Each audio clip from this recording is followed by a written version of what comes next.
मेरे प्यारे देशवासियों, आज हम सब 80वां स्वतंत्रता दिवस मना रहे हैं। आज हर दिलों की धड़कन वंदे मातरम के नाद से गूंज रही। आज हर घर तिरंगा है, हर मन तिरंगा है और देश उत्साह और उमंग के साथ नए संकल्पों को लेकर के आज आगे बढ़ रहा है। आप सबको स्वतंत्रता दिवस की बहुत बहुत शुभकामनाएं।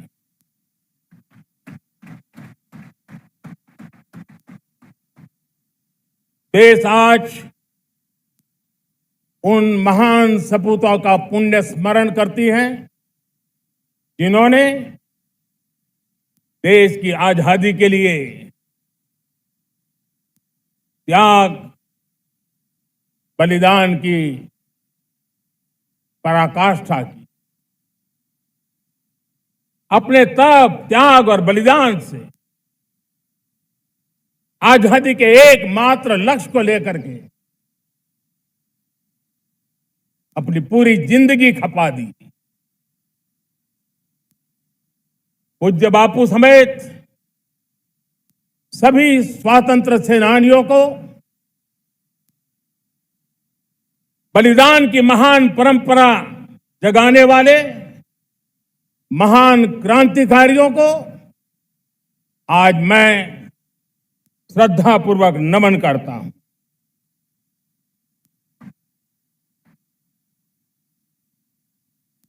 आज जो इस समारोह में उपस्थित है, उन सब के लिए आज एक ऐतिहासिक पल भी है।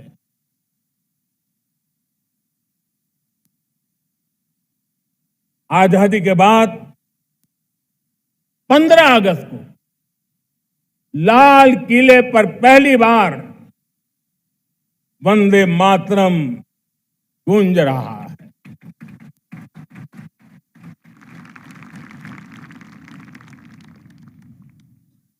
आज जब हम देश के लोग वंदे मातरम के 150 वर्ष मना रहे हैं, तो इससे बड़ा उत्तम अवसर क्या हो सकता है। मेरे प्यारे देशवासियों, पिछले दिनों देश के कुछ हिस्सों में बाढ़ का प्रकोप रहा, भूस्खलन का प्रकोप रहा, अनेक परिवार प्रभावित हुए। उनके दुख दर्द को हम भली भांति अनुभव करते हैं। पीड़ित परिवारों को मैं विश्वास दिलाता हूं कि हम और पूरा देश उनके साथ खड़े हैं। मेरे प्यारे देशवासियों, कोई भी राष्ट्र तब महान बनता है, तब अपनी सिद्धियों को प्राप्त करता है, जब अपने सपनों, अपने संकल्पों और अपने सामर्थ्य के दम पर आगे बढ़ता है। मेरे देशवासियों, अब छोटे सपनों से चलने वाला नहीं, हमें बड़े सपने, क्योंकि बड़े सपने हमारी सोच को भी विस्तार देते हैं, हमारी सोच की क्षितिज को विस्तृत करते हैं। हमारे संकल्प दृढ़ होने चाहिए, जब संकल्प दृढ़ होता है तो कठिनाइयों से, आपदाओं के बीच से रास्ते निकालने का सामर्थ्य अपने आप उभर करके आता है। और मेरे प्यारे देशवासियों, हमारे संकल्प भी ऊंचे होने चाहिए, क्योंकि जब सपने ऊंचे होते हैं, संकल्प ऊंचे होते हैं, तो हमारे सामर्थ्य की ऊंचाई भी बढ़ती है, हमारे प्रयासों की ऊंचाई भी बढ़ती है, और तब जाकर के हम सपनों को साकार कर सकते हैं। मेरे प्यारे देशवासियों, आज भारत ने भी एक बहुत बड़ा सपना देखा है,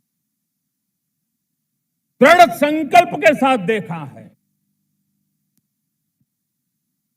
नई ऊंचाइयों को छूने के लिए देखा है।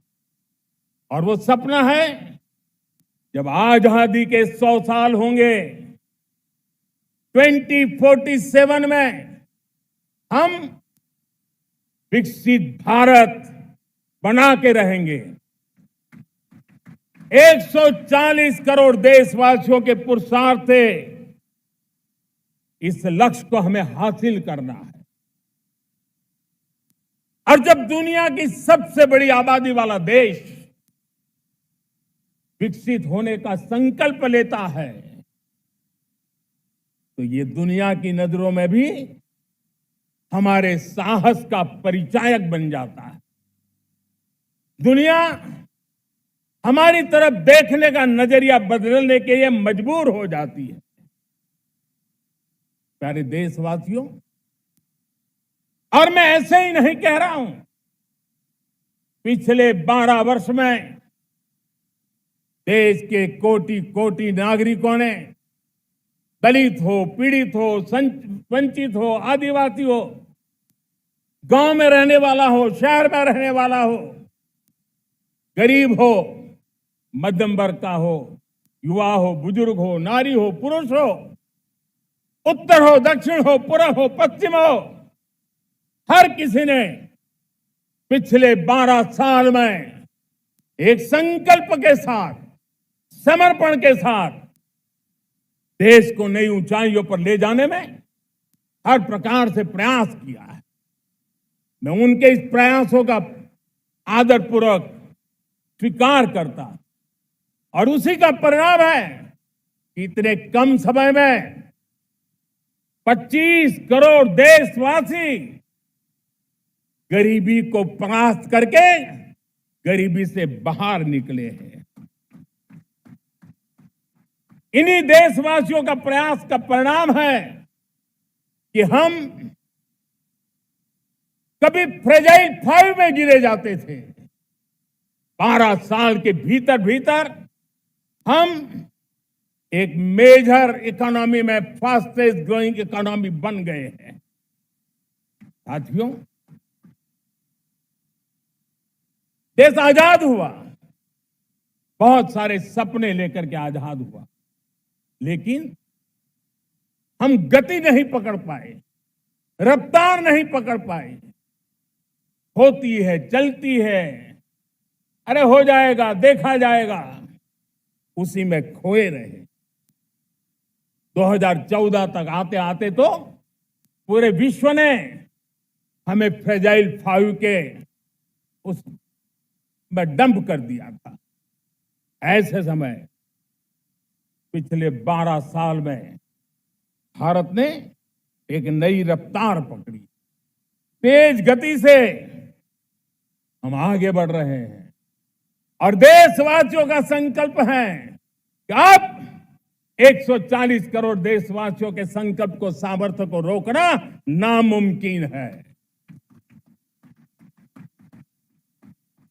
प्यारे देशवासियों, पिछले 12 वर्षों में डिफेंस प्रोडक्शन करीब 4 गुना, खादी और ग्रामोद्योग का उत्पादन करीब 5 गुना हुआ, इलेक्ट्रॉनिक मैन्युफैक्चरिंग करीब 7 गुना बढ़ा, आधुनिक रेलवे कोच का निर्माण 21 गुना बढ़ा, मोबाइल फोन उत्पादन 33 गुना बढ़ा।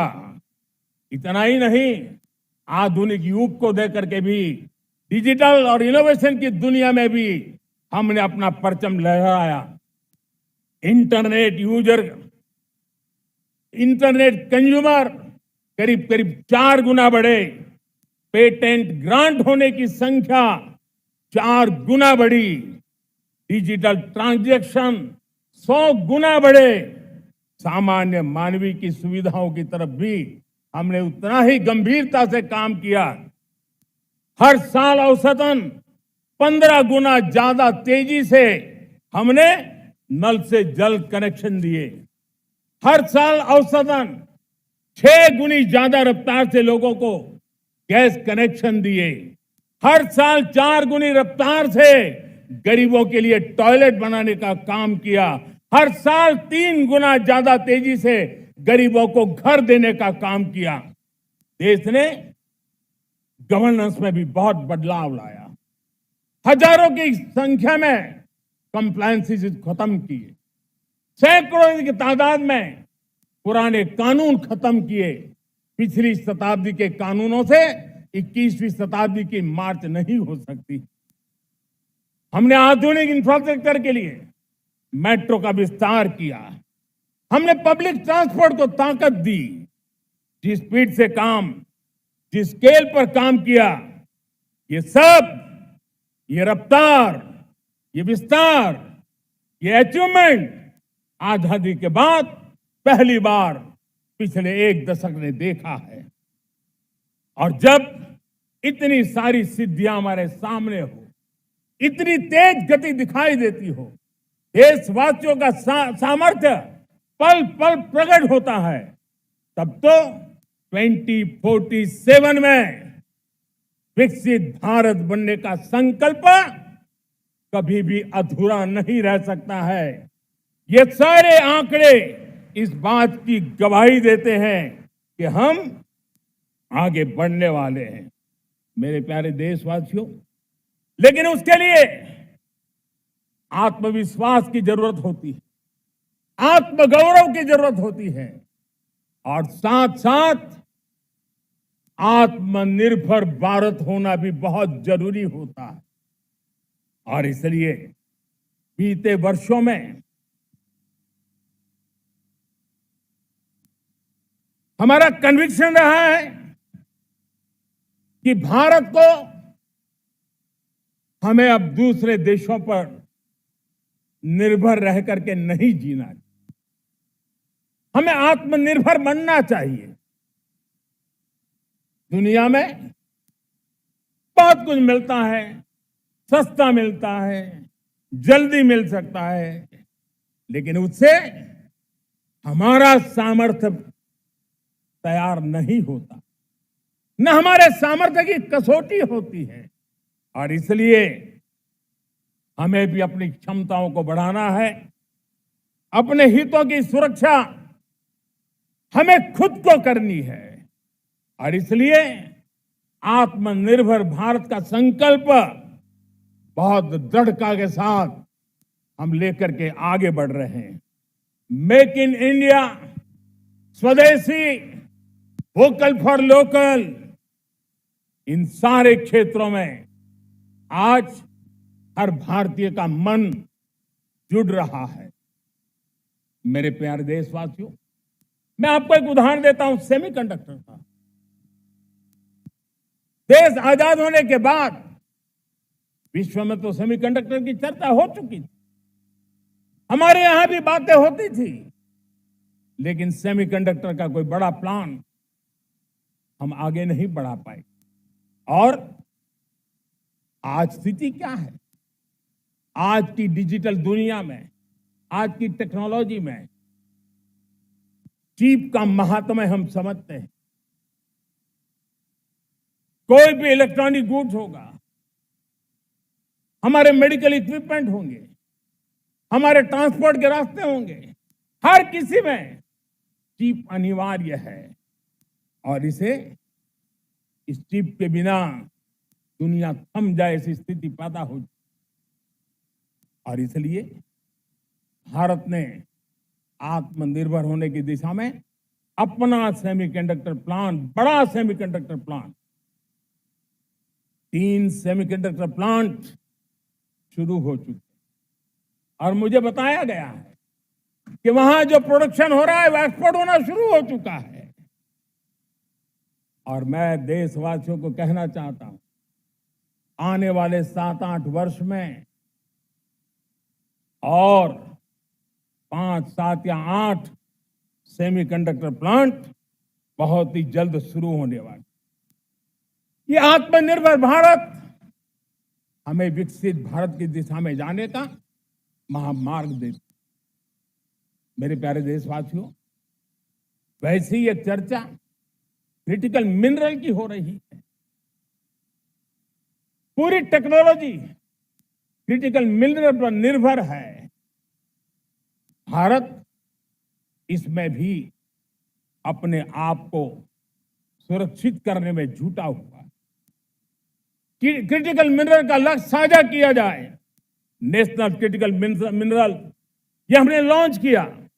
बजट में क्रिटिकल मिनरल कॉरिडोर की हमने घोषणा की है। कई देशों के साथ एग्रीमेंट हो रहे हैं। विश्व के कई देश अब इस क्रिटिकल मिनरल के विषय में भारत के पर भरोसा करने लगे हैं। मेरे प्यारे देशवासियों, जैसे सेमीकंडक्टर की बात हो, क्रिटिकल मिनरल की बात हो, वैसे ही जिस टेक्नोलॉजी की दिशा में हम जा रहे हैं, दुनिया जा रही है, उसमें एनर्जी का महत्व और बढ़ता चला जा रहा है।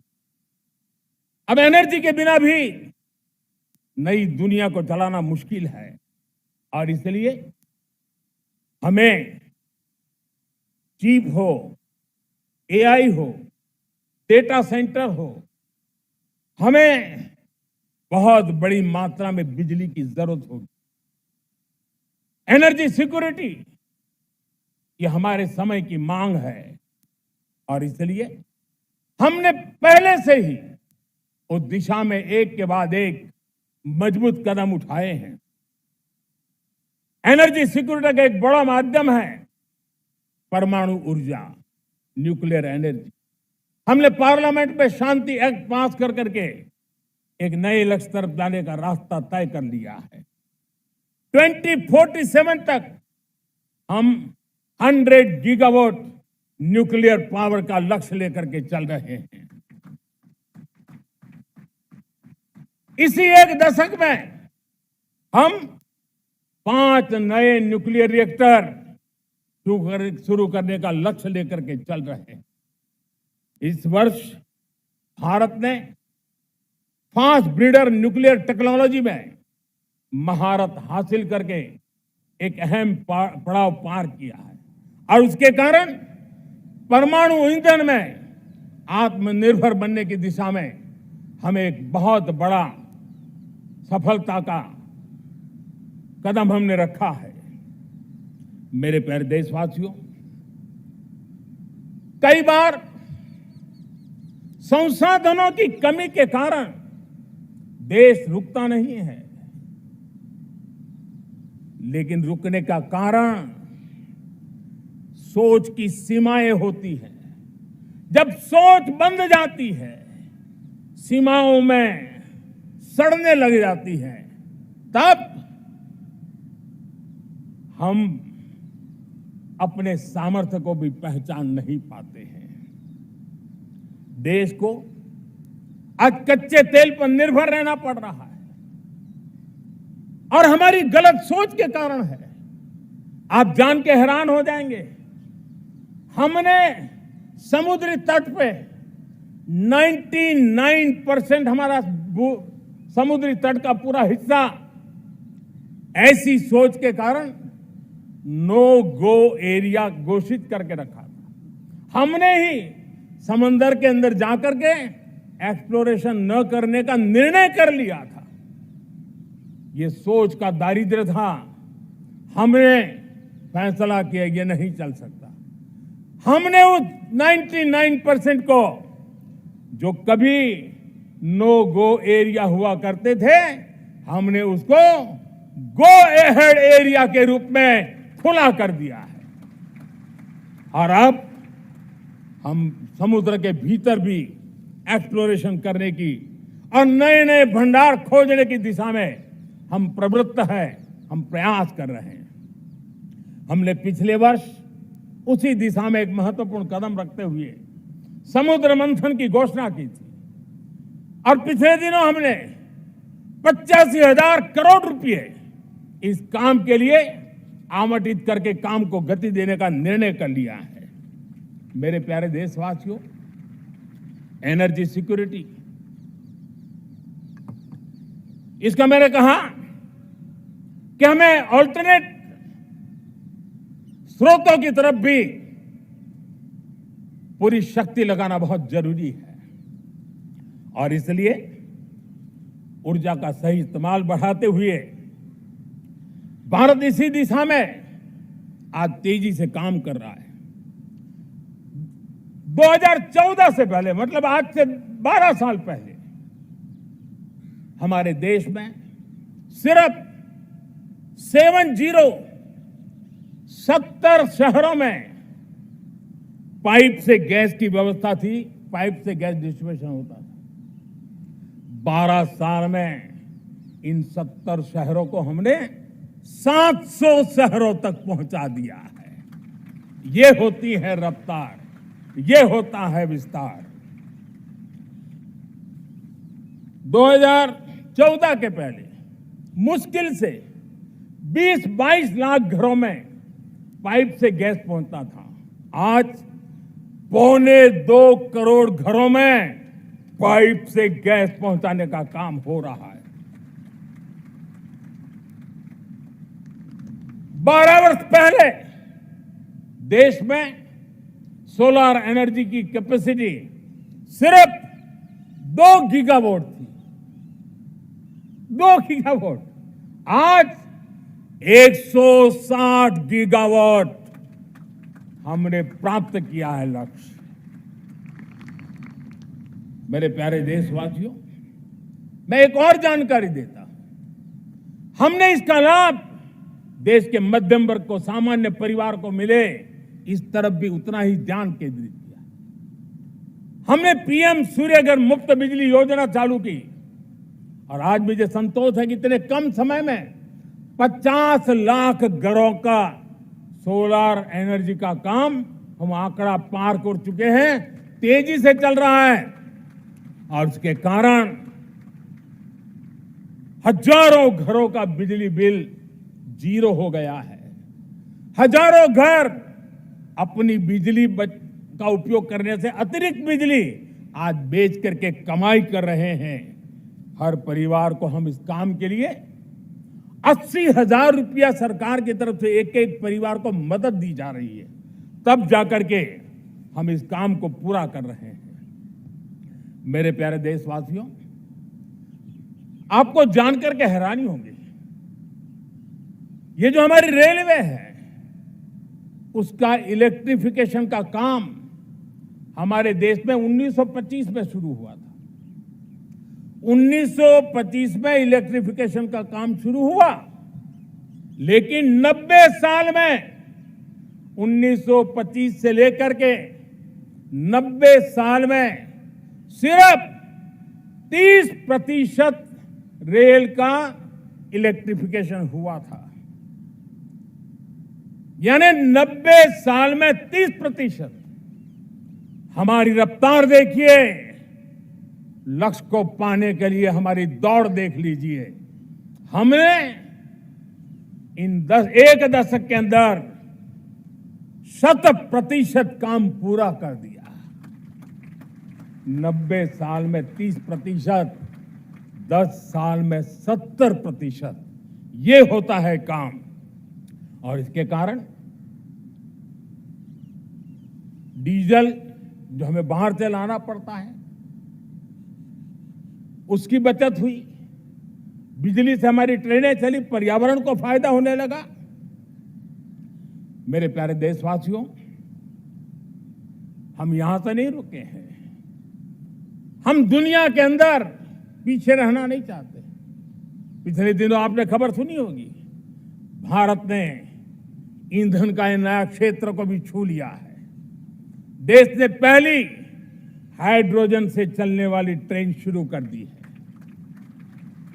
और मुझे खुशी है, ये सबसे लंबी ट्रेन है और सबसे ताकतवर ट्रेन है और दुनिया में हाइड्रोजन ट्रेन के क्षेत्र में भी भारत ने अपना झंडा गाड़ दिया है।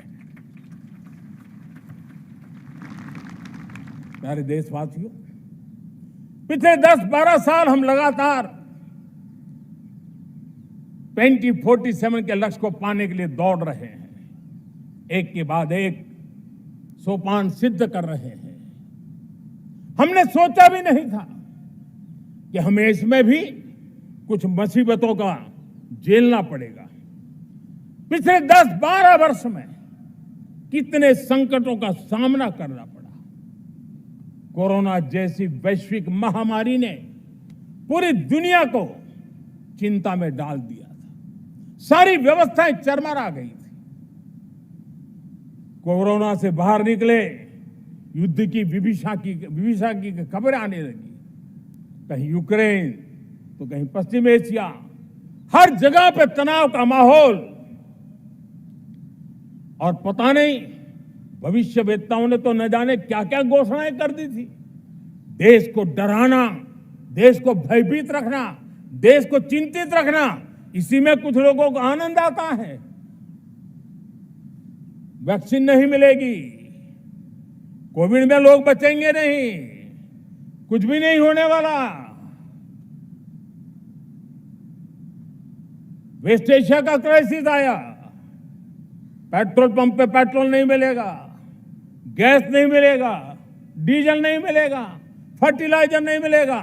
सारी दुनिया भर की अफवाहें फैला करके भारत के लोगों को भयभीत करने का, डराने का, चिंता के अंदर डुबो देने का कुछ लोगों को आनंद आ रहा था।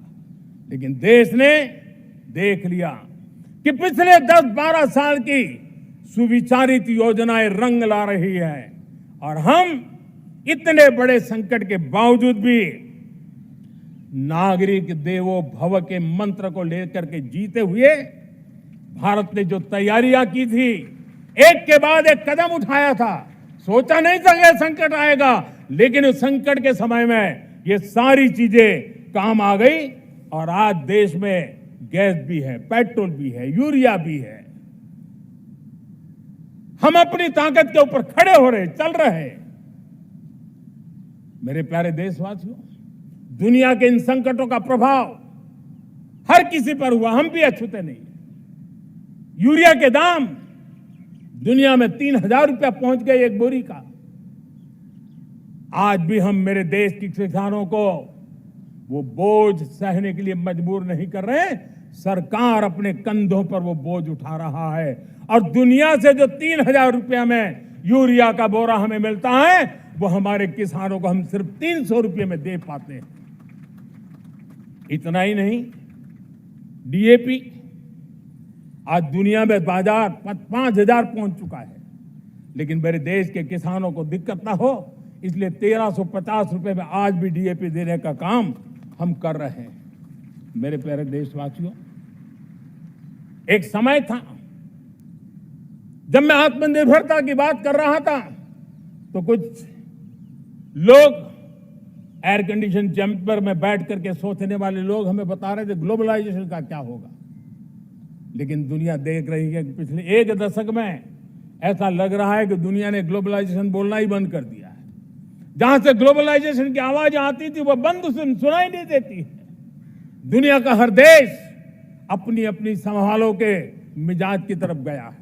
लेकिन दुर्भाग्य से इस संकट के कालखंड में कुछ लोगों ने अपना रुतबा दिखाने के लिए संसाधनों को वेपनाइज करने का खेल खेला है। दुनिया अपने पास जो कुछ भी है उसको वेपनाइज करने में लगी है। संसाधनों का वेपनाइज, रिसोर्स का वेपनाइज, पेट्रोल, डीजल, फर्टिलाइजर, दवाइयां, टेक्नोलॉजी की चिप्स, इतना ही नहीं, भूभाग को भी वेपनाइज किया जा रहा है। और ऐसे समय अगर हम आत्मनिर्भरता मंत्र को लेकर 10 साल सही दिशा में न चले होते तो हम कल्पना कर सकते हैं कि ऐसी चुनौतियों का मजबूती से मुकाबला कैसे करते। और हमारी तैयारियां निरंतर बढ़ती जा रही है मेरे प्यारे देशवासियों। दूसरी तरफ आज भारत का प्रोफाइल पूरी तरफ बढ़ रहा है। आज भारत दुनिया के लिए एक स्वीकृत और सम्मानीय देश के रूप में बन रहा है। भारत के पास स्थिर पॉलिटिकल मैंडेट है, स्थिर सरकार है, भारत का वाइब्रेंट लोकतंत्र है, भारत का मजबूत न्याय तंत्र है और हम सबको दिशा देने वाला भारत का संविधान है। और अब दुनिया हमारे इन सामर्थ्य को पहचानने लगी है और इसलिए 2014 के बाद दुनिया करीब करीब 40 देशों के साथ हमारा FTA एग्रीमेंट हो रहा है। अब देखिए कितना बड़ा अवसर आया है। लेकिन ये जो ट्रेड एग्रीमेंट्स हुए हैं ये एक बहुत बड़ा अवसर है और इसलिए खास करके मैं मेरे MSMEs को कहना चाहूंगा कि हमें इस मौके को छोड़ना नहीं है। दुनिया में हमें पहुंचना है।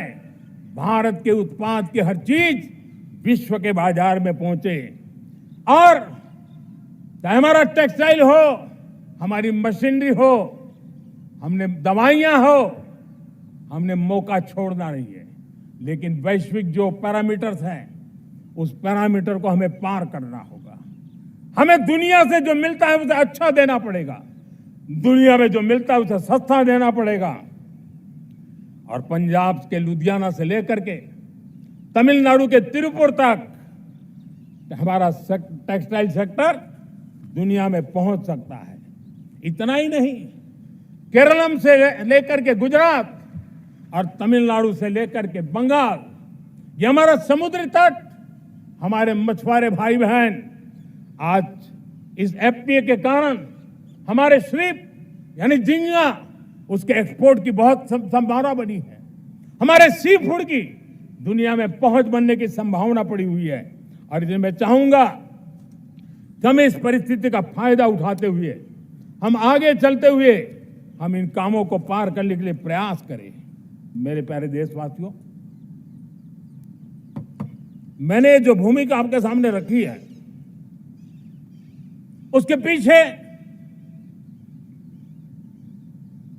2047 का लक्ष्य इन मजबूत नींव पर खड़ा है। 2047 विकसित भारत का लक्ष्य हमने पिछले 10-12 साल में देशवासियों ने जो सामर्थ्य दिखाया है उस सामर्थ्य का हिस्सा है।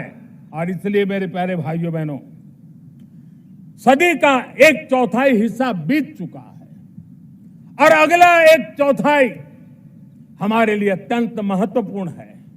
अब हम रुक नहीं सकते हैं, हमारी गति नहीं रुक सकती है, हमारी दिशा तय हो चुकी है, हमें प्राप्त करके रहना है। और इसके लिए हमें अपना वर्क कल्चर बदलना होगा। हमारे वर्क कल्चर को बदलते हुए हमें हमारी सोच को भी बदलना होगा, हमें हमारे काम की गति को भी बदलना होगा। जो काम पिछले 5-7 दशक में नहीं हुए हैं वो काम हमें आने वाले 5-7 साल में करने हैं।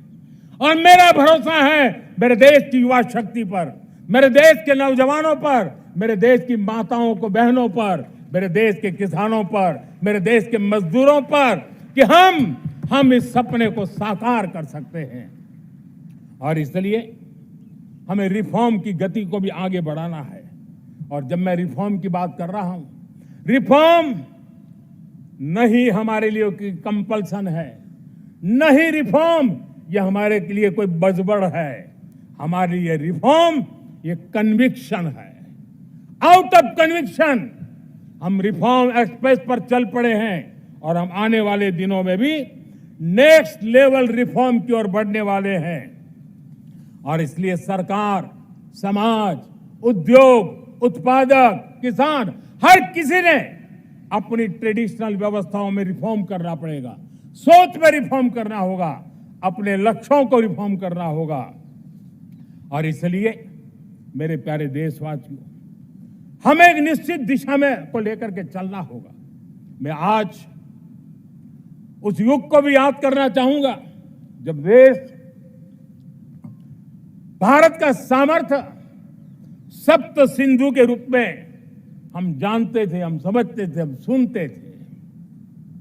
अब विकसित भारत बनाने के लिए हमें नई धारा चाहिए। आज लाल किले की प्राचीर से मैं देश के सामने शक्ति की सप्त धारा का आवाहन करता हूं। आने वाले 5-7 साल में जो पिछले 5-7 दशक में नहीं हुआ, वो सप्त धारा के सामर्थ्य से, शक्ति से हम देश को नई ऊंचाई, नई गति देंगे और नए लक्ष्यों को पार करने वाला सामर्थ्य देंगे। और इसके साथ साथ देश की युवा शक्ति का सामर्थ्य का भरपूर राष्ट्र निर्माण में उपयोग होगा, उनकी शक्ति जोड़ी जाएगी। आने वाले दिनों में जब मैं सप्तधारा की बात करता हूं, सप्तधारा की पहली शक्ति है मैन्युफैक्चरिंग पावर। मेरे प्यारे देशवासियों, हमें मैन्युफैक्चरिंग सेक्टर को बहुत आगे बढ़ाना होगा और प्रोडक्शन बढ़ाने के साथ साथ हमें छोटे छोटे पुर्जे भी बनाने हैं और बड़े बड़े प्रोडक्ट भी बनाने हैं। पूरा वैल्यू चेन हमारा होना चाहिए और उसे लेकर के चलना। हमें कंपोनेंट भी चाहिए और हमें कंप्लीट मैन्युफैक्चरिंग भी चाहिए, कंप्लीट प्रोडक्ट भी चाहिए। डिजाइन से लेकर मैन्युफैक्चरिंग तक भारत को ग्लोबल सप्लाई चेन का भरोसामंद केंद्र बनना होगा। इसके लिए मैं 3 चीजों पर विशेष जोर देना चाहता हूं। मैन्युफैक्चरिंग के क्षेत्र में जो मेरे भाई बहन हैं, ये समय का ये अवसर है, इस अवसर को जाने मत दें। और इसके लिए हमें कॉस्ट, क्वालिटी और स्केल, इसके विषय में वैश्विक मानदंडों से खरा उतरना पड़ेगा। हमारी फैक्ट्रीज कॉम्पिटिटिव हो, हमारे प्रोडक्ट्स यूजर फ्रेंडली हो, हमारा पैकेजिंग दुनिया के लोगों को लुभावने वाला हो, आकर्षित करने वाला हो, हमारा जीरो डिफेक्ट प्रिसिजन मैन्युफैक्चरिंग, ये हमारी पहचान बनना चाहिए। हर मैन्युफैक्चरर, हर एंटरप्रेन्योर, हर एमएसएमई से मैं कहना चाहता हूं, ग्लोबल मार्केट में हमारी पहचान विश्वसनीयता और गुणवत्ता के आधार पर होनी चाहिए। क्वालिटी के संबंध में नो कॉम्प्रोमाइज, और इसलिए हमारा मंत्र क्वालिटी क्वालिटी क्वालिटी होना चाहिए। यही हमारा ग्लोबल ब्रांड वैल्यू बनेगा। मेरे प्यारे देशवासियों, इस सप्तधारा की दूसरी शक्ति है कृषि और फूड प्रोडक्शन, फूड प्रोसेसिंग। हमें इस दिशा में आगे बढ़ना होगा। हमारे किसानों ने, अब दुनिया के बाजार खुल चुके हैं, एफपीए के कारण हमें एक बहुत बड़ा मार्केट मिल रहा है। हमें वहां पहुंचना है, हमें उस जगह को हाथ लगाना है। हमें खेत से लेकर के एक्सपोर्ट मार्केट की ओर जाना होगा। हमारे पारंपरिक खान पान हो, हमारे मिलेट्स हो, हमारे मसाला हो, हमारे फल हो, फूल हो, क्या कुछ नहीं है हमारे पास, वो ग्लोबल ब्रांड्स बनने चाहिए।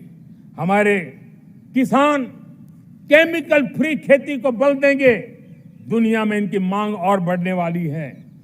और जो ग्लोबल पैरामीटर्स के अंदर हर प्रकार से सिद्ध होने वाले हमारे एग्रो प्रोडक्ट होंगे, तो दुनिया में हम आसानी से पहुंच पाएंगे। मेरी सप्तधारा की तीसरी शक्ति है टेक्नोलॉजी और इनोवेशन। मेरे प्यारे देशवासियों, आज जमाना एआई का है, क्वांटम का है, स्पेस का है, रोबोटिक्स का है, डेटा सेंटर्स का है। पूरी तरह एक नया क्षेत्र खुल चुका है और इमर्जिंग टेक्नोलॉजी ये भी हर पल हमें चुनौती दे रही है। और इसलिए देश को दुनिया के लिए मार्केट नहीं बना देना, हमें इनोवेशन का हब बनना है। हमने यूपीआई और डिजिटल पब्लिक इंफ्रास्ट्रक्चर में लोहा मनवा लिया है, हमारी ताकत का परिचय करवा दिया है। अब भारत को डिजिटल पब्लिक टेक्नोलॉजीज उसको भी दुनिया के कोने कोने तक पहुंचाना है। भारत को नेक्स्ट जनरेशन कम्युनिकेशन टेक्नोलॉजी में लीड करना है। मेड इन इंडिया 6G हर कोने में पहुंचे, ये हमारा लक्ष्य होना चाहिए और हमें उसमें तेजी करनी चाहिए और इसके लिए हमारा प्रयास कम नहीं होना चाहिए। सप्तधारा की चौथी शक्ति है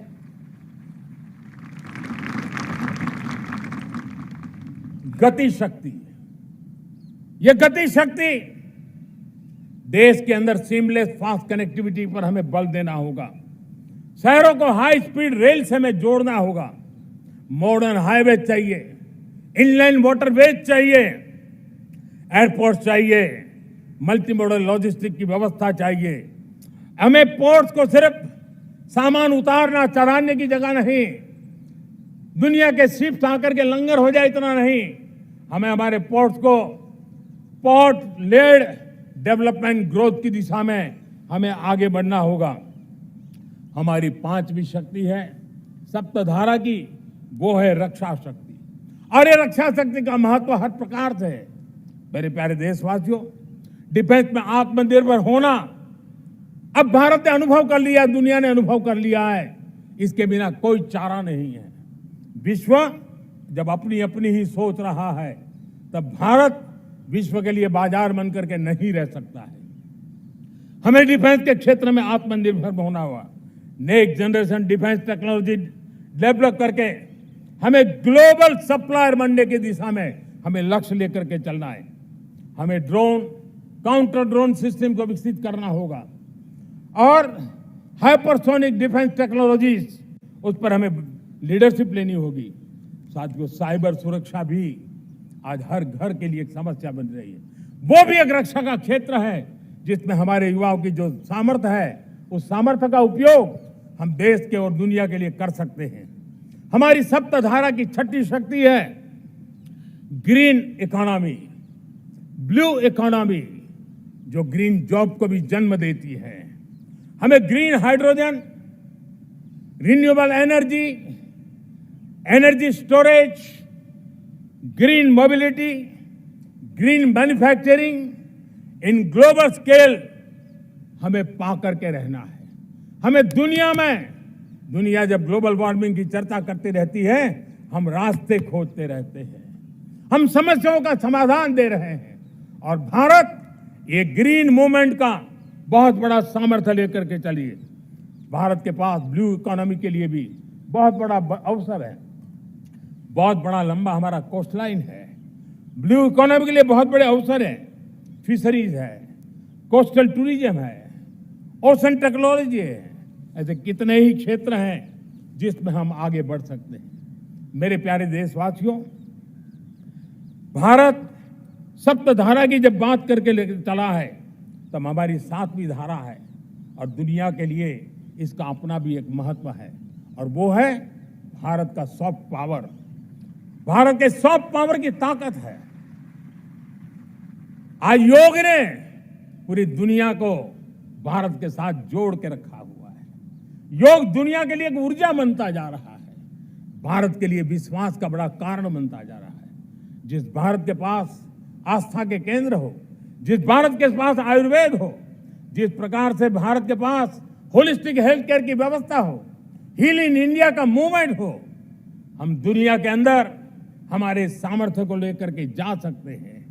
हैंडीक्राफ्ट हो, संस्कृति हो, हमारी फिल्में हो, हमारा क्रिएटिव वर्ल्ड हो, वीएफएक्स हो, हमारा एनिमेशन हो, हमारे गेमिंग हो, डिजिटल कंटेंट हो, क्रिएटिव वर्ल्ड के अंदर भारत अपना रुतबा दिखा सकता है।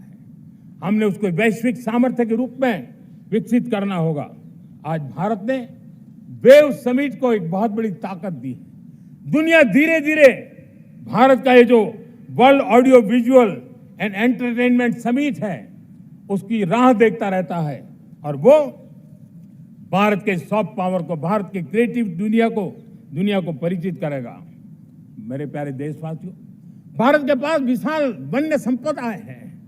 हमारे पास 100 से ज्यादा नेशनल पार्क है, क्षमता बहुत है, लेकिन विदेशी टूरिस्टों को आकर्षित करने में हम कम पड़े हैं।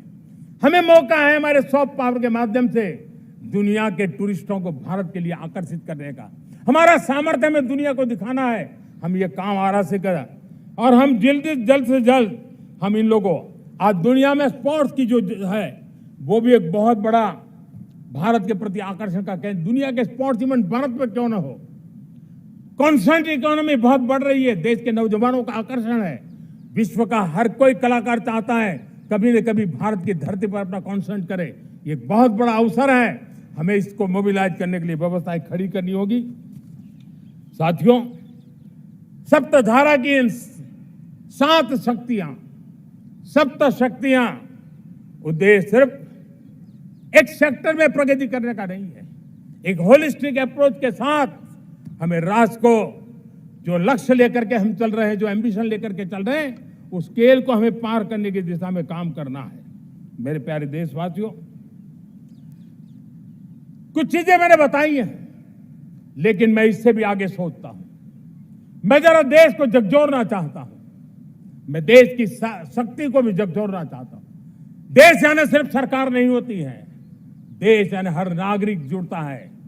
क्या हम सोच नहीं सकते कि फॉर्च्यून 500 की चर्चा तो बहुत सुनते हैं, आने वाले एक दशक में इन फॉर्च्यून 500 में 50 कंपनियां भारत की क्यों ना हो, ये लक्ष्य हमारा क्यों ना होना चाहिए। आज बैंकिंग सेक्टर फल फूल रहा है। दुनिया की टॉप बैंक के अंदर भारत की बैंक का झंडा भी क्यों न फहरता हो।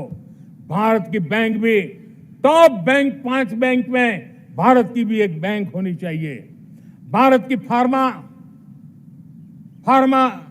की दिशा में हमने बहुत काम किया है, लेकिन समय की मांग है कि दुनिया की 5 बड़ी फार्मा कंपनियों में भारत की भी 1-2 फार्मा कंपनियों का नाम गूंजना चाहिए।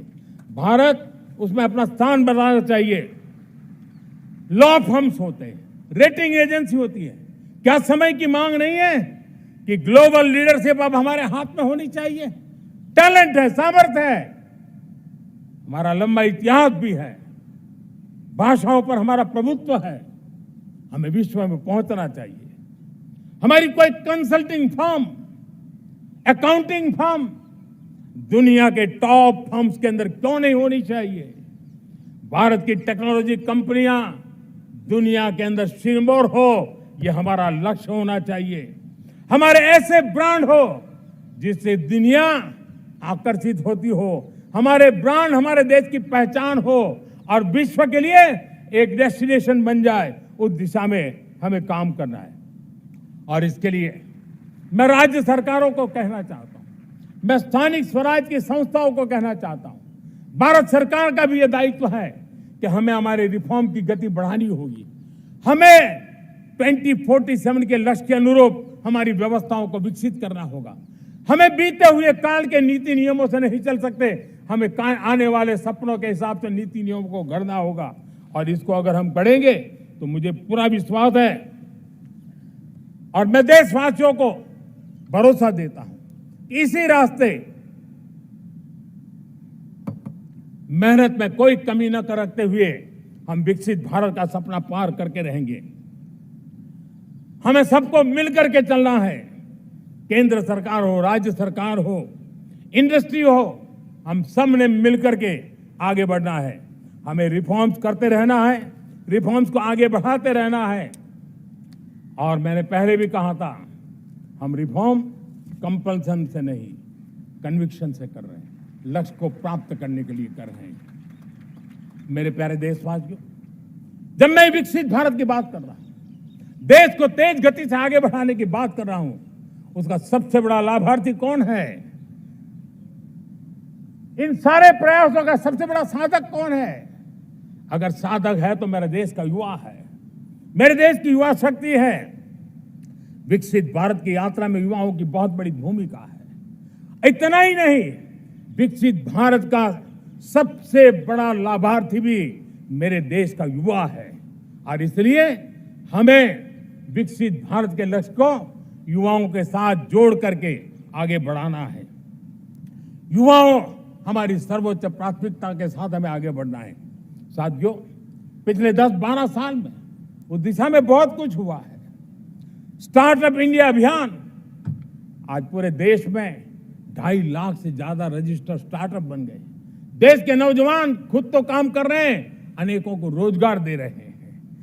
1 लाख करोड़ रुपया इनोवेशन फंड भारत सरकार ने घोषित किया है। मैं देश को, नौजवानों को कहना चाहता हूं, आप अपने सपनों को लेकर के आइए, संसाधनों की कमी नहीं रहने देंगे। 1 लाख करोड़ रुपया आपके दिल दिमाग को सामर्थ्य देने का एक व्यवस्था हमने कर दी है। रिसर्च के नए अवसर मिले, डिजिटल इंडिया के नए सस्ते डेटा, ये युवाओं को सशक्त किया। दुनिया में सस्ता डेटा कहीं है तो भारत की धरती पर है, और देश के नौजवानों को नई ताकत दी है। स्किल इंडिया हमने नेशनल प्रोग्राम बनाया है। स्पेस सेक्टर को हमने ओपन कर दिया। नेशनल ड्रोन पॉलिसी हमने बनाई है। खेलो इंडिया पॉलिसी बनाई है। 35 वर्षों तक एजुकेशन पॉलिसी नहीं थी, नई एजुकेशन पॉलिसी लेकर के आए हैं, और इसका फायदा मिडिल क्लास के परिवारों को हुआ है। साथियों, 2004 से 14 आंकड़ा मुझे देना चाहिए आपको। 2004 से 14 हमारे देश में 350 से भी कम यूनिवर्सिटी थी, और आज 10-12 साल के भीतर भीतर करीब 650 नई यूनिवर्सिटी जुड़ चुकी हैं। करीब 1000 का आंकड़ा हम पहुंच रहे हैं। 2014 के पहले मेडिकल की सिर्फ 400 सीटें हुआ करती थी, आज करीब 850 सीटें मेडिकल की हो रही है। इतना ही नहीं, अब विदेशी यूनिवर्सिटी भी भारत की धरती पर आ रही है। भारत के अंदर विदेशी यूनिवर्सिटी की डिग्री मेरे नौजवान को मिले, इसका प्रबंध भी हो चुका है।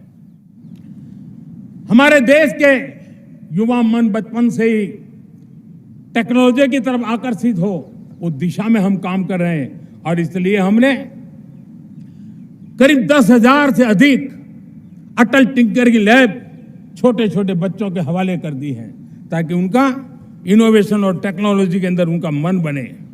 12 वर्ष युवा, हमने अनेक रास्ते खोले। हम स्टार्टअप ओपन कर दिया। आपने देखा होगा, भारत के प्राइवेट स्टार्टअप 28 साल की एवरेज उम्र के बच्चों ने, नौजवानों ने दुनिया में पहले ही ट्रायल में अपना सैटेलाइट लॉन्च कर दिया और रॉकेट लॉन्च कर दिया। उन्होंने बहुत बड़ा काम कर दिया साथियों। आज करीब 2.5 लाख से ज्यादा रजिस्टर्ड स्टार्टअप है। हमने पिछले दिनों एआई इंपैक्ट समिट किया था। एआई का विस्तार बहुत तेजी से बढ़ रहा है। लाल किले से मैं देश के नौजवानों के लिए घोषणा करना चाहता हूं। हमने तय किया है कि आने वाले 1 वर्ष में 1 करोड़ युवाओं को एआई स्किल के लिए ट्रेनिंग देने का हम काम करेंगे, ताकि हमारा देश का नौजवान एआई की दुनिया में भी नेतृत्व करने का सामर्थ्य है। मेरे साथियों, बायो इकोनॉमी एक नया क्षेत्र है। एक समय था 2014 के पहले सिर्फ 60,000 करोड़ रुपए का बायो इकोनॉमी का काम होता था। मेरे देश के नौजवान, आपने क्या कमाल कर दिया है। देखिए, नीतियां जब सही होती है, लक्ष्य जब साफ होता है, तो मेरे देश के नौजवान कैसा करके थे। बायो इकोनॉमी में देश की युवा शक्ति ने सामर्थ्य दिखाया। 2014 के पहले जो 60,000 करोड़ का कारोबार था, आज वो कारोबार बायो इकोनॉमी 20 लाख करोड़ पहुंच चुकी है। दोस्तों,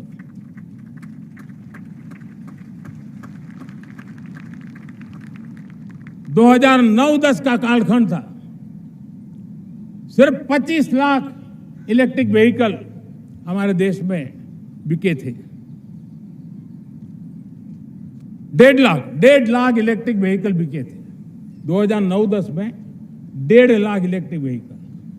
इस 25-26 में 25 लाख इलेक्ट्रिक व्हीकल बिके हैं। मेरे प्यारे देशवासियों, एविएशन सेक्टर भी मेरे नौजवानों के लिए बहुत तेजी से आगे बढ़ रहा है। नए एयरपोर्ट, नए रूट, नए नए रोजगार के अवसर बना रहे हैं।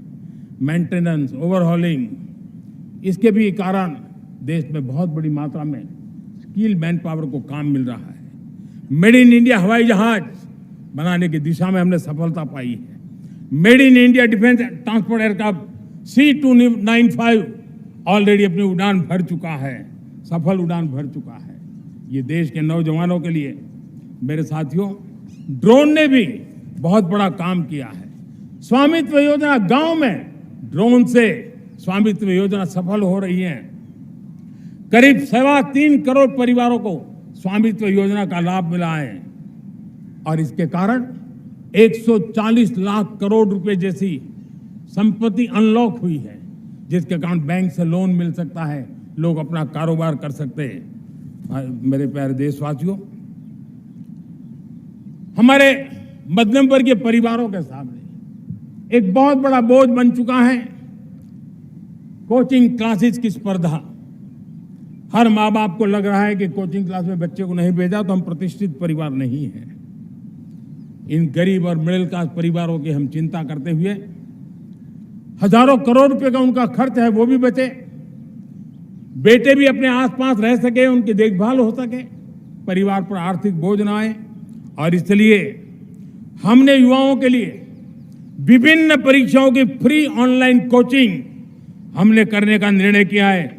डिजिटल पब्लिक इंफ्रास्ट्रक्चर है, हमारे पास उत्तम टैलेंट है, टीचर्स हैं, उन संसाधनों को जोड़ करके हम देश के नौजवानों को फ्री कोचिंग देने का एक पूरा नेटवर्क हम खड़ा करने वाले हैं। मेरे प्यारे देशवासियों, मैं हमेशा कहता आया हूं, जो खेले वो खिले।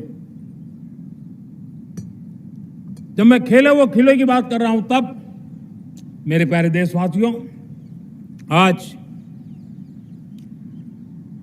भारत खेल की दुनिया में अपनी जगह बना रहा है।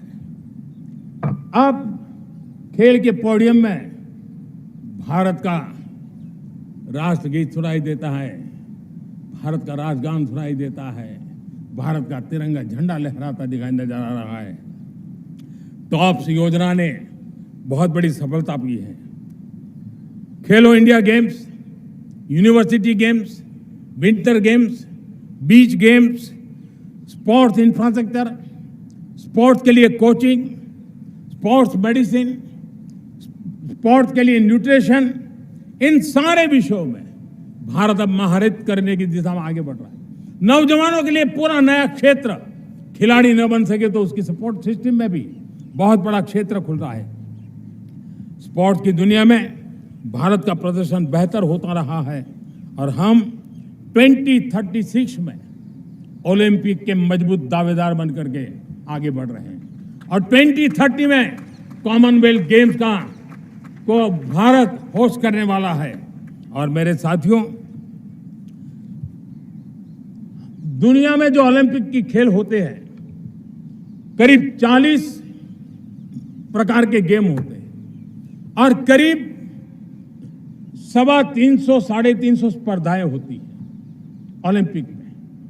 और आपको जानकर के दुख होगा मेरे देशवासियों, मेरे नौजवानों, मैं आपको चुनौती देता हूं, मैं आह्वान करता हूं, मैं आपकी मदद चाहता हूं।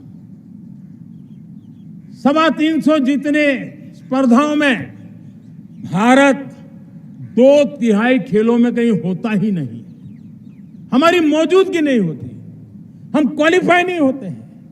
हमने तय किया है कि 2036 में जो ओलंपिक होगा, हम चाहते हैं कि वो भारत में हो, लेकिन 2036 में जिन विधाओं में आज भारत खेलता नहीं है, जिन विधाओं में भारत क्वालिफाई नहीं करता है, जिन स्पर्धाओं में भारत ने छोड़ के रखा है, 3/4 हिस्सा हमारे इंतजार कर रहा है, भारत उस पर बल देगा। और इसके लिए हम टैलेंट हंट का एक अभियान भी चलाना चाहते हैं। हमें अगर 2036 के लिए खिलाड़ी चाहिए तो आज जो 5 साल, 10 साल, 15 साल की उम्र के नौजवान हैं, बेटे हैं, उनके तरफ ध्यान देना होगा, उन बेटियों पर ध्यान देना होगा। और इसलिए 5 से 15 उम्र के बच्चों में खेल प्रतिभा ढूंढने के लिए गांव गांव, शहर शहर, स्कूल स्कूल एक टैलेंट हंट का अभियान चलाया जाएगा। बच्चों की प्रतिभा को देखा जाएगा और फिर उनको स्पेशल ट्रेनिंग दे करके देश के लिए खेलने वाले अच्छे खिलाड़ी बनाए जाएंगे। मेरे प्यारे युवा, देश के सामने, देश के नौजवानों के सामने नशा एक बहुत बड़ा संकट बनता जा रहा है। नशा मुक्त भारत, ये हम सबका सामूहिक दायित्व होना चाहिए। हमारे उज्जवल भविष्य के लिए हमारी युवा पीढ़ी मजबूत हो, हमारा युवा सामर्थ्य हमारे देश के लिए काम आए, इसलिए नशा मुक्त भारत। पिछले दिनों माय भारत के वॉलंटियर्स ने, देश के एनजीओ ने, देश के सामाजिक सांस्कृतिक संगठनों ने, देश के आध्यात्मिक पुरुषों ने मिलकर के नशा मुक्त भारत का 100 सप्ताह का एक कार्यक्रम तय किया है। 100 सप्ताह तक एक अभियान चलने वाला है। मैं हर परिवार को कहना चाहता हूं कि आप भी इस अभियान का हिस्सा बने, आप इसके साथ जुड़िए और देश के नशा मुक्त भारत के सपने को पूरा करने के लिए आप आगे आइए। मेरे प्यारे देशवासियों, 21वीं सदी में दशकों पुरानी जो चुनौतियां हैं, उन चुनौतियों को खत्म करना बहुत अनिवार्य है।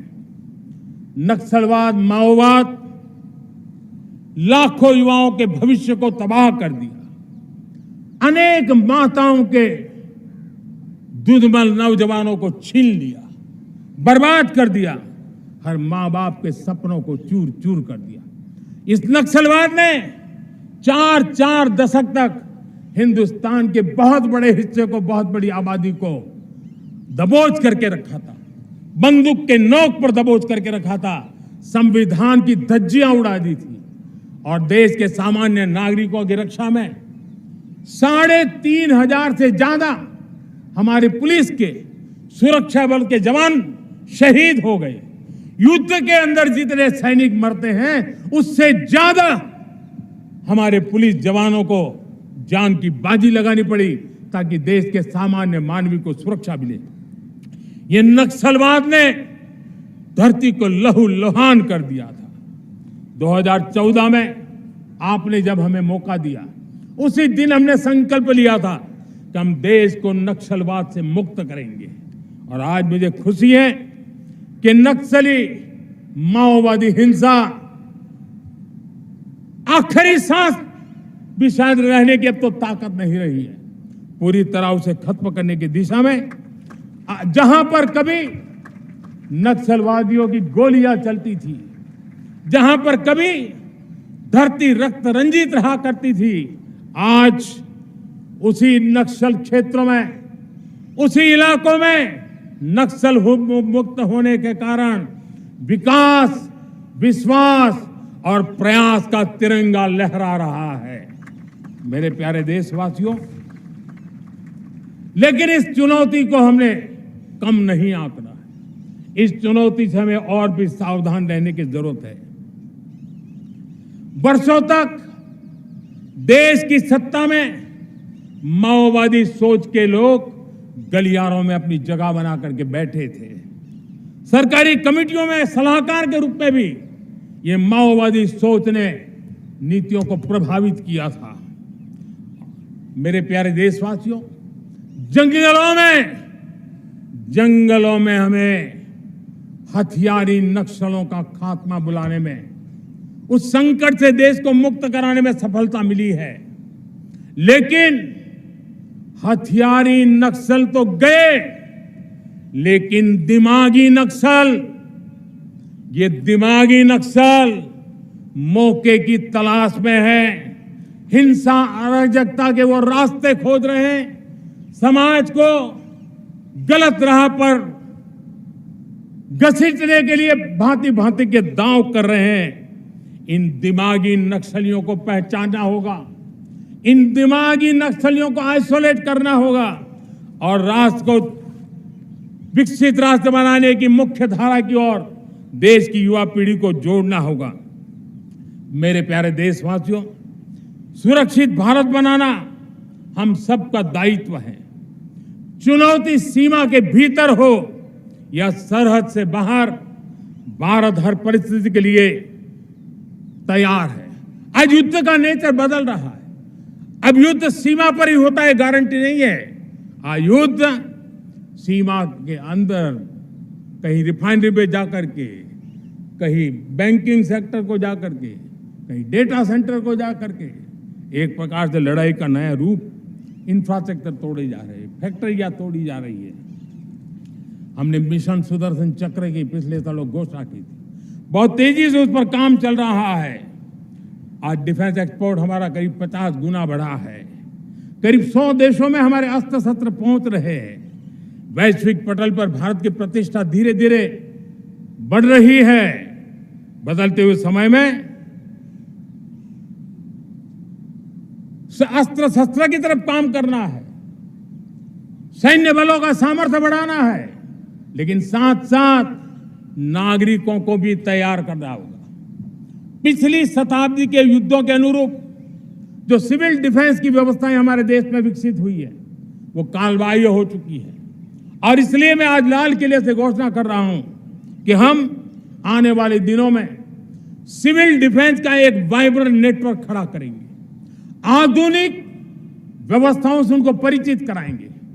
आधुनिक संकटों से नागरिकों को रक्षा करने की क्या व्यवस्था हो सकती है, एक बहुत बड़ा वॉलंटरी फोर्स सिविल डिफेंस का आधुनिक चुनौतियों को पार करने वाला हम बनाने वाले हैं।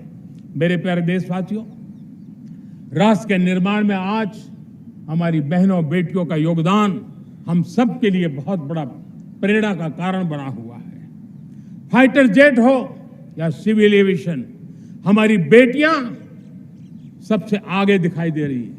खेलकूद का मैदान हो, हमारी बेटियां आगे दिखाई दे रही है। स्टेम एजुकेशन में भर्ती होने की प्रक्रिया हो, सबसे ज्यादा हमारी बेटियां आगे दिख रही है। आज सेना में भी एनडीए से जो बच्चियां निकली है, वो बड़े रौब के साथ देश की सेना का नेतृत्व करने का सामर्थ्य दिखाने लगी है। मेरी बेटियों की ताकत कैसी है। मैं पिछले दिनों साणंद में एक सेमीकंडक्टर प्लांट में गया, वहां आदिवासी बेटियां, देश के अलग अलग कोने से आई हुई बेटियां काम कर रही थी। वो उस गांव से आई थी जिन्होंने पासपोर्ट क्या होता है पता तक नहीं था। वो बेटियां विदेशों में गई, ट्रेनिंग लेकर के आई और आज चिप निर्माण का काम कर रही है और बड़े कॉन्फिडेंस, मैं जो उनका कॉन्फिडेंस देखा, मैं सचमुच में बहुत प्रभावित हुआ था। आज 3 करोड़ बहनों को हमने लखपति दीदी बनाने का लक्ष्य तय किया था, उसको पार कर लिया। अब हम 6 करोड़ लखपति दीदी बनाने के लक्ष्य को लेकर के आगे बढ़ रहे हैं। 3 करोड़ नई लखपति दीदी बनना मतलब ग्रामीण अर्थव्यवस्था में बहुत बड़ा बदलाव मातृशक्ति के द्वारा आने वाला है।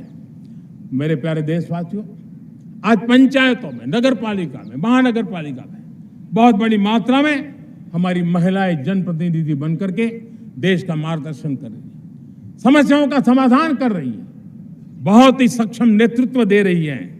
और इसी को ध्यान में रखते हुए हमने पार्लियामेंट में नारी शक्ति वंदन अधिनियम पारित किया था, लेकिन किसी न किसी कारण से राजनीति के अखाड़े में पिछले 40 साल से यह सपना हमेशा राजनीतिक अखाड़े का शिकार हो गया है। मैं देश के सभी राजनीतिक दलों से आज लाल किले की प्राचीर से तिरंगे झंडे की छाया में खड़े होकर के प्रार्थना करता हूं, आग्रह करता हूं, आइए उन महिलाओं के सामर्थ्य के पुजारी बनिए, उन महिलाओं के सम्मान में आगे आइए और जल्द से जल्द हमारी माताओं बहनों को 33% विधानसभा और लोकसभा में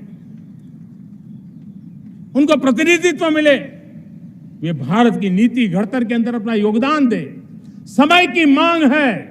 और मैं सभी राजनीतिक दलों से फिर से आग्रह करता हूं, आइए महिला आरक्षण लागू करके महिला सम्मान में आप भी जुड़िए, आप भी यश लीजिए, आप भी क्रेडिट लीजिए, लेकिन मेरी माताओं बहनों को हक दीजिए।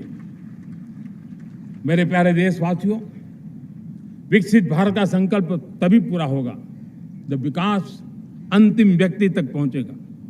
2014 से पहले सिर्फ 25 करोड़ लोगों के पास सोशल सिक्योरिटी का कवर था, सिर्फ 25 करोड़ के पास। साथियों, पिछले 5-7 दशक में सिर्फ 25 करोड़, हमने एक दशक के भीतर भीतर 100 करोड़ देशवासियों को सोशल सिक्योरिटी का कवच दिया है। आयुष्मान भारत योजना से 70 साल की उम्र के बुजुर्गों से भी आज 5 लाख रुपए तक मुफ्त दवाई की व्यवस्था हो रही है। करोड़ों करोड़ों परिवारों को इसके कारण बहुत बड़ी सुविधा मिली है। और इस आयुष्मान कार्ड के कारण 2 लाख करोड़ रुपया जो दवाई और ऑपरेशन के पीछे खर्च होना था, वो मेरे परिवारों के बच्चे हैं। वो गरीब परिवार है, वो मध्यम वर्ग के परिवार है, उनको इतनी बड़ी। मेरे प्यारे देशवासियों, आज मुझे एक काम के लिए आपकी मदद चाहिए। मैं आप सबसे एक मदद मांग रहा हूं। सभी नौजवानों से मैं चाहता हूं कि आप इसका नेतृत्व करिए।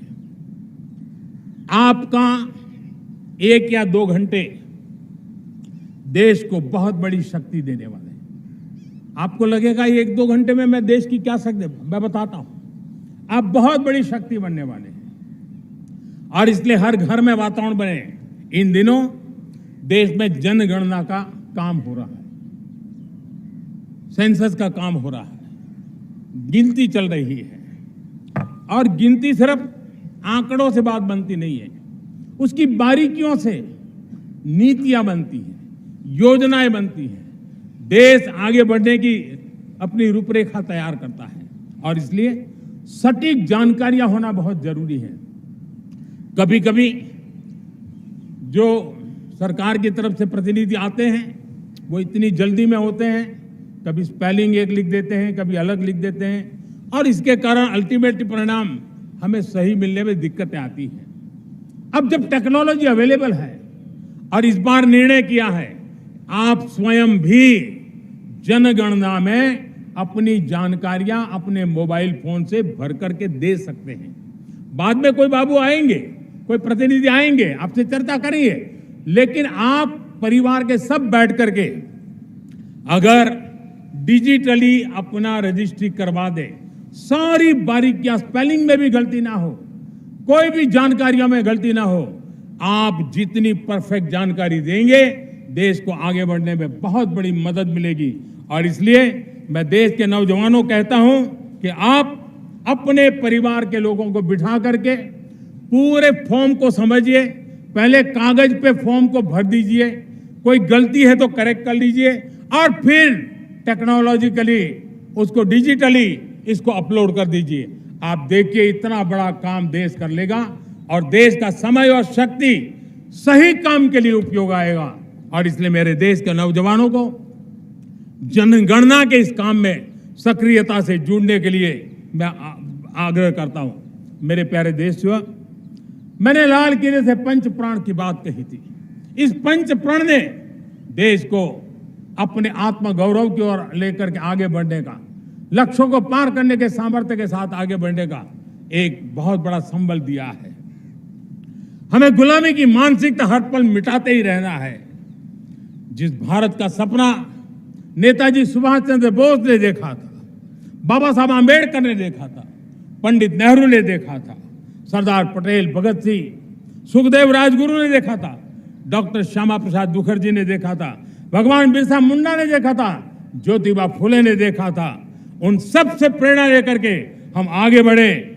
आइए इस संकल्प को हम दोहराए, स्वयं से ऊपर राष्ट्र का हित हो, स्वयं से ऊपर राष्ट्र का हित हो और कर्तव्य ही हमारी पहचान हो। मैं सभी देशवासियों से कहूंगा, समय हमारा है। मैं सभी देशवासियों से कहूंगा, समय हमारा है, अवसर हमारा है, संकल्प हमारा है। आइए सपनों को संकल्प बनाए, संकल्प को सामर्थ्य बनाए और सामर्थ्य को सफलता में बदल के रहें। आइए हर कदम को विकास का कदम बनाए, कदम से कदम मिलाए, मन से मन मिलाए, लक्ष्य से जुड़े रहे, एक दीप से जले दीप हजारों, आओ मिलकर विकसित भारत बनाए। इसी एक भावना के साथ इस मंगल पर्व पर आप सबको अनेक अनेक शुभकामनाएं। मेरे साथ बोलिए, भारत माता की, भारत माता की, भारत माता की, वंदे वंदे वंदे। बहुत बहुत धन्यवाद।